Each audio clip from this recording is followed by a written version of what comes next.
Hello and welcome to Pickleball Therapy, the podcast dedicated to pickleball improvement. Hope you're having a great week.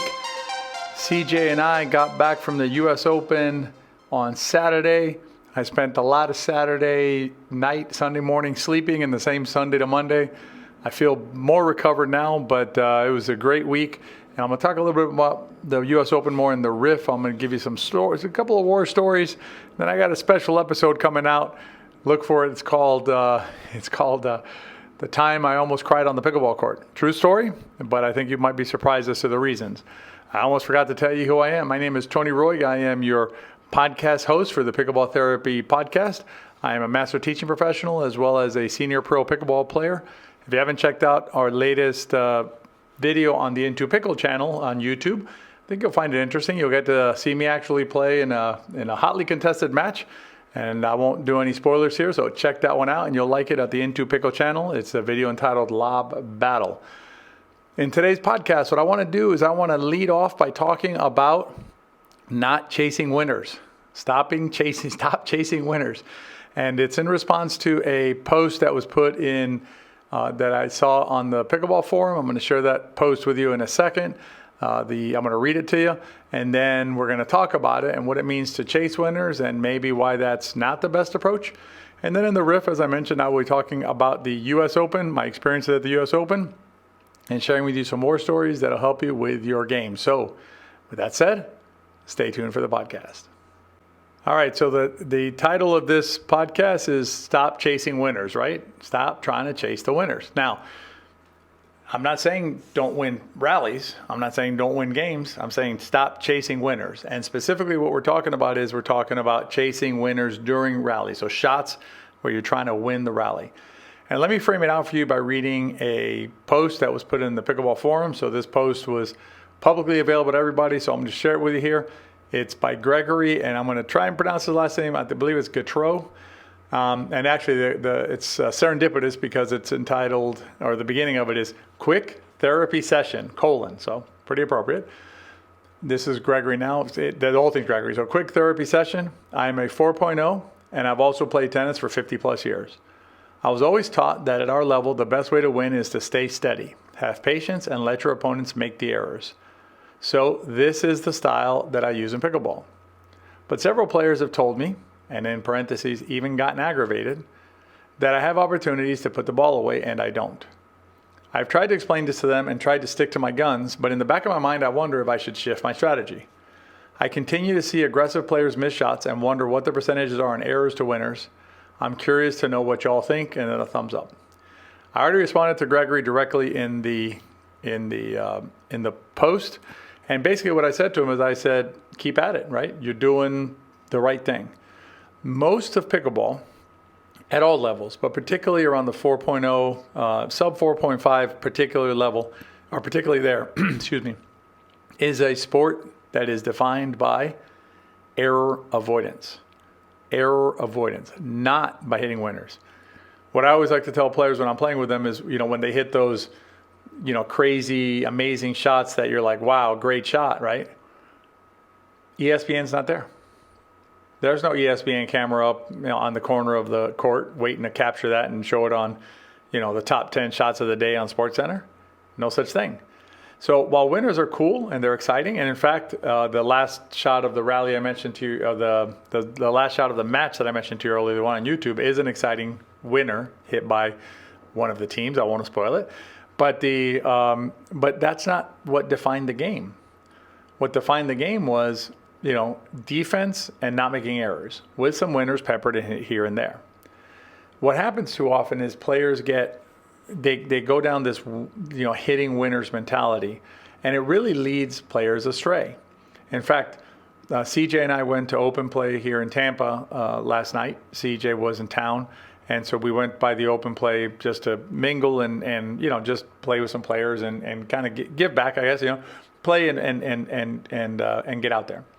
And most of the plays we were playing, I would say, were, there were maybe a couple 3-5s and then, 3-0s, 2-5s, and some beginners. And what we saw was, both CJ and I saw, was a lot of trying to hit winners. A lot of trying to go for the amazing shot that everyone goes, oh my God, that was a great shot. But at the same time, missing a ton of shots. In fact, CJ and I were on the same court during one of the games, and we were playing opposite each other. And the final score was 11-7. And so 18 points total scored. We did rough math, and it was, of those 18 points, approximately 12 to 14 were gifts, meaning missed returns of serve, missed 4 shots, and things like that. So this game is pickleball is a game of not making too many errors, reducing the number of the errors that you make. And here's the key I want to leave you with, or one of the keys I want to leave you with. You will win the rallies, but the way you're going to win the rallies is by allowing your opponents to make the error. In other words, the result is the same. You still win the rally, but you win it by allowing your opponents to lose the rally, as opposed to you trying to hit the perfect winner shot. And I would suggest to you that when you evaluate the pros and cons, right, or the pluses and minuses of a winner approach, what you'll find is that it just doesn't make sense.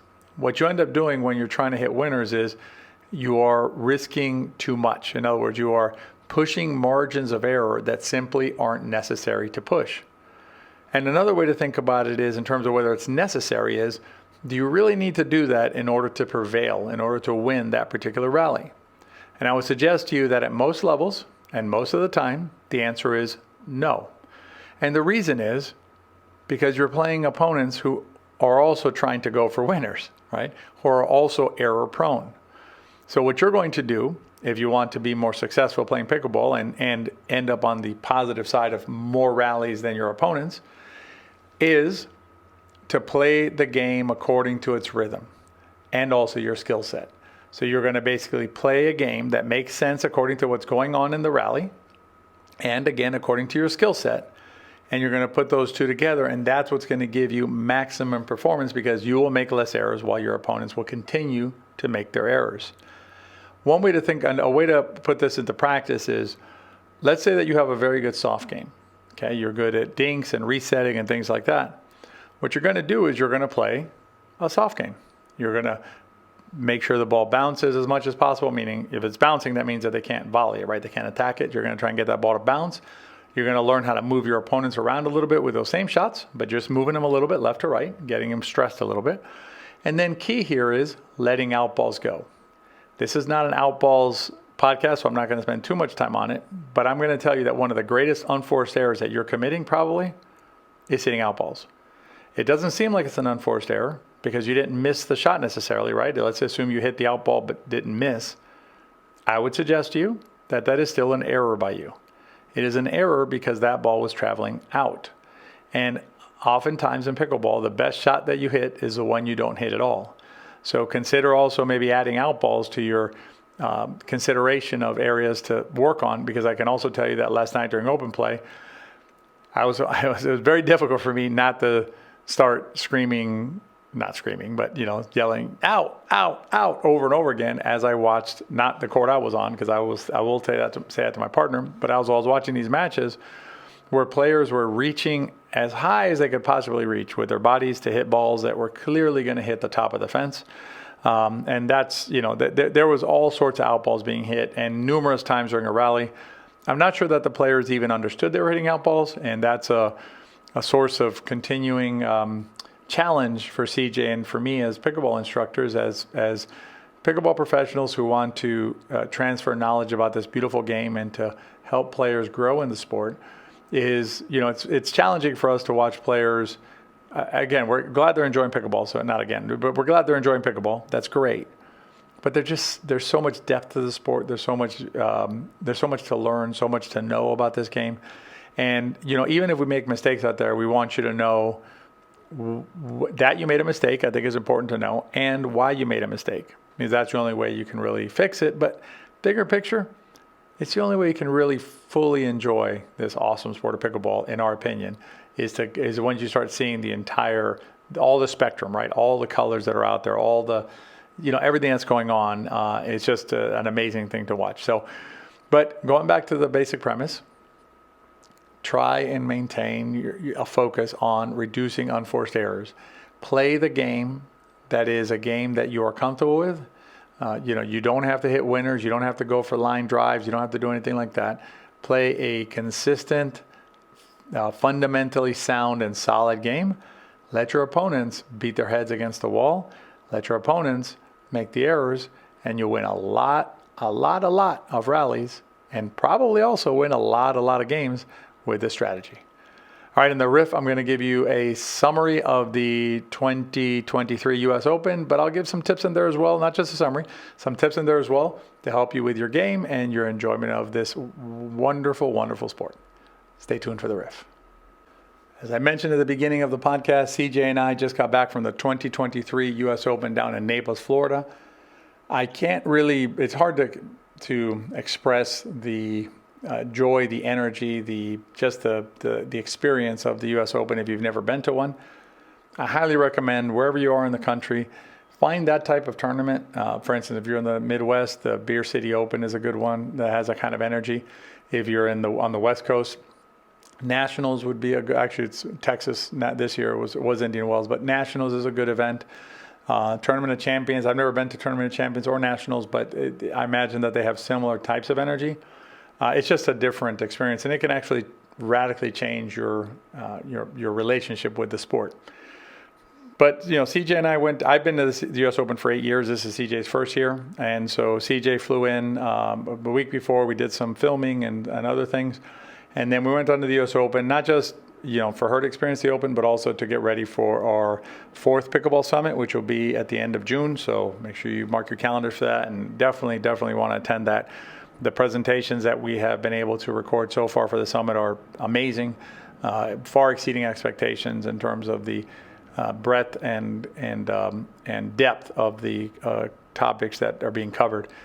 But so CJ's first time, my 8th time. I knew what to expect. CJ didn't really know what to expect. I think CJ was pretty blown away by the experience, by the interaction with players, by players coming up to us saying they knew us, sharing stories with us about pickleball and how it's changed our lives. The competitive but balanced kind of feeling of the event is just a lot of fun. I was able to compete in 2 of the events. I got into men's senior pro on Wednesday and mixed senior pro on Friday. On Wednesday, we went 0-2, but we had a couple of good matches. First match, it was a 3-game match. We won the first game 13-11 and lost the next 2 games reasonably soundly by the other team. I think it was 5-6 or something like that. But we did battle the entire time and gave it our best in that 3-game match. And then on the back draw, it was an interesting situation for us. It happens sometimes, when you're ahead in a match and then all of a sudden you're behind in the match at the end. But Keith and Kirk from Michigan did a really good job of battling and of coming back. And so, there was a match where we were up 11-4. We switched at 8-4, as I recall. And then we were up 11-4. And, we're in a pretty dominant position.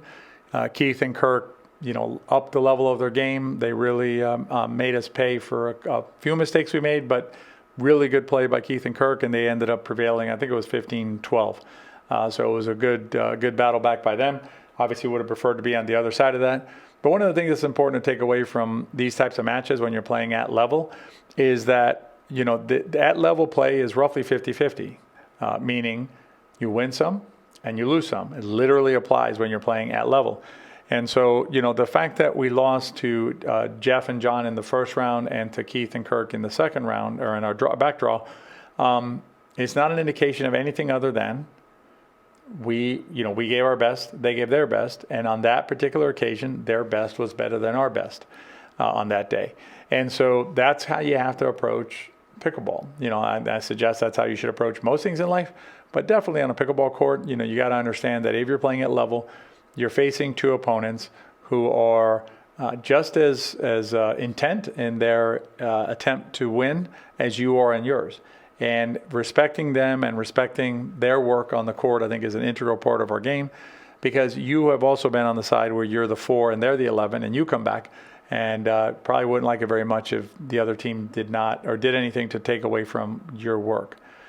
On the Friday on mixed doubles, actually had a almost exactly flip side, and not 11-4, but we were down 9-4, so we were down 4-9. We were able to come back and win that one 15-13, right? So, Sometimes you're the 11, sometimes you're the 4, or sometimes you're in the head in the lead, and you end up losing. Sometimes you're behind and you end up winning, and that's just part of the sport of pickleball.